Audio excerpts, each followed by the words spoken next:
ఆలయంలో దేవుని మనసున్నది, ఆయన మహిమావరించి ఉన్నది.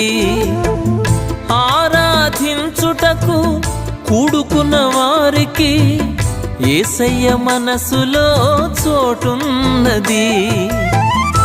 ఆరాధించుటకు కూడుకున్న వారికి యేసయ్య మనసులో చోటున్నది.